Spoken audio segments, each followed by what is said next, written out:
we'll talk with Lori Wilkes in a little bit. On the telephone with us now, however, it's been a little while.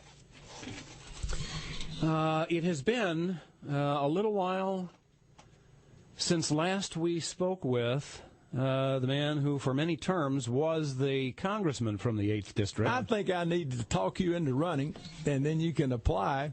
Why? So I can go to Washington and learn how to be a gussied-up prostitute? Oh, Mark, come on. Come on, you're diving right back into it there, right back into the muck. But that was the last time we talked with Robin Hayes, who, that's the congressional seat he used to hold, and he's emerged as kind of a central figure in this 8th District runoff, and he's on the telephone with us now. Robin Hayes, former congressman. Hello. Good morning, Keith. That reminded me of why you don't have to come back for punishment, but ever so often. I appreciate you talking with us this morning. Welcome back to News Talk 1110 WBT. Thank you. Glad to be here. I heard you were... Well, I don't know if this is something you wanted to say or not, so I'll say it, and then you can... I heard you were fishing with a grandson, maybe, or something? Or Granddaughter. Granddaughter? On Monday. Well, that's cool. What kind of fishing? Trout fishing or bass fishing, or what kind of fishing were you? We were catching stripers on the Roanoke River near Weldon, one of the most incredible resources in North Carolina. It's just a beautiful place to visit and a great fishery. All catch and release now. Well, good for you, spending time with a granddaughter like that. I think that's awesome. See, isn't that better than being in Congress, than being in Washington? Short answer, yes. And the longer answer might be a little more complicated. You have... No, not really. The longer answer would be, heck yes.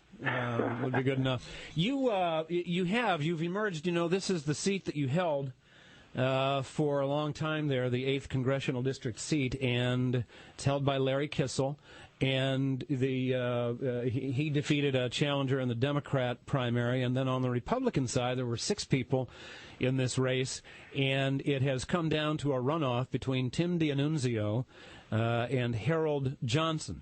And this is looking like a wacky kind of race. There's a lot of interesting stuff from both of these guys, quite frankly.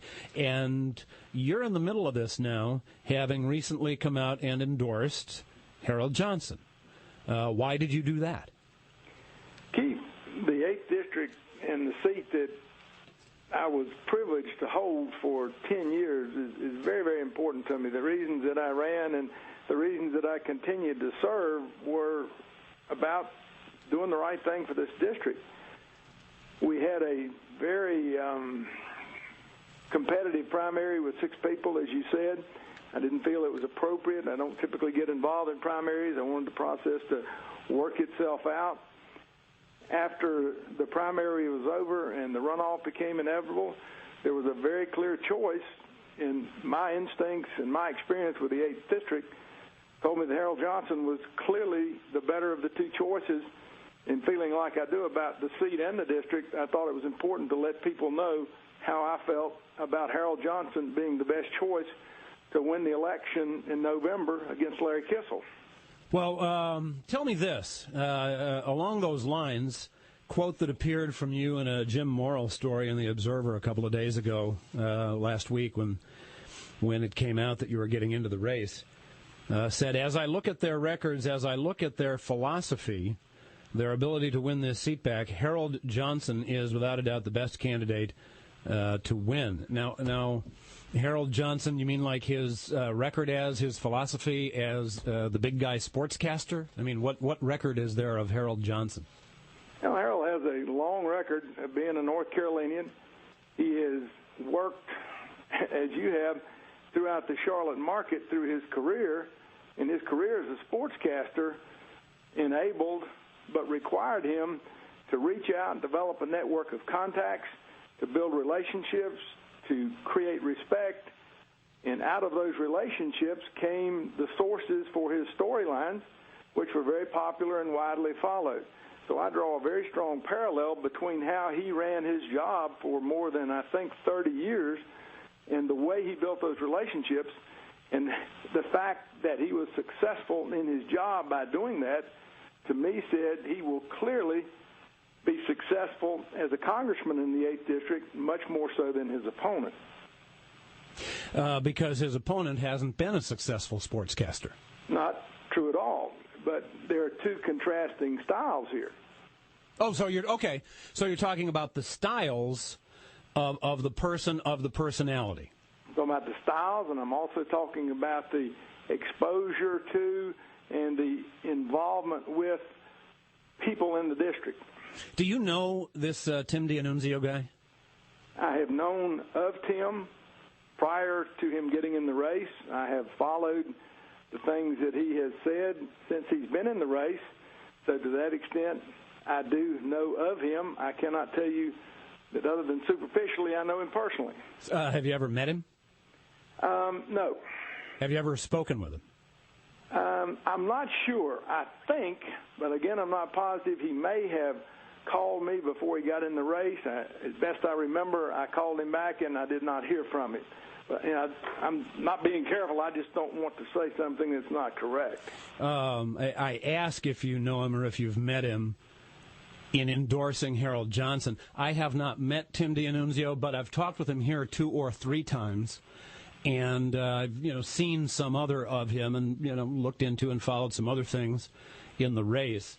And he puts out a blog and stuff. But in particular, based on the couple of conversations, 2 or 3, I can't remember, that I've had with him here, the guy just seems like he's kind of nutty to me. I was wondering, what your take on the dude is.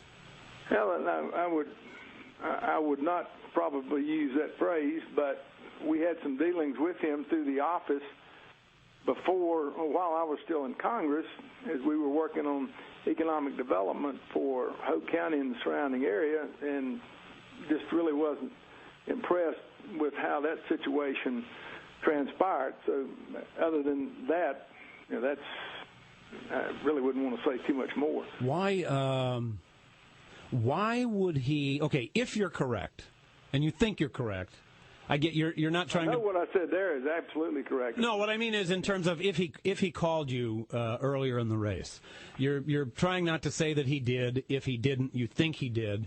I take you, as you said, that you're just trying to be accurate there, and not that you're just being as though you're testifying before some committee in Congress, and so you can't remember. But so you can't recall. Okay, why? But if he did, and you think he did, why was he reaching out to you earlier on in this race? I think it's traditional to contact a person who formerly held a seat for information, advice, whatever the case may be. I do remember talking at length with Lou Huddleston, talked some with Hal Jordan, talked a lot with Harold Johnson. Again, just keeping things in perspective.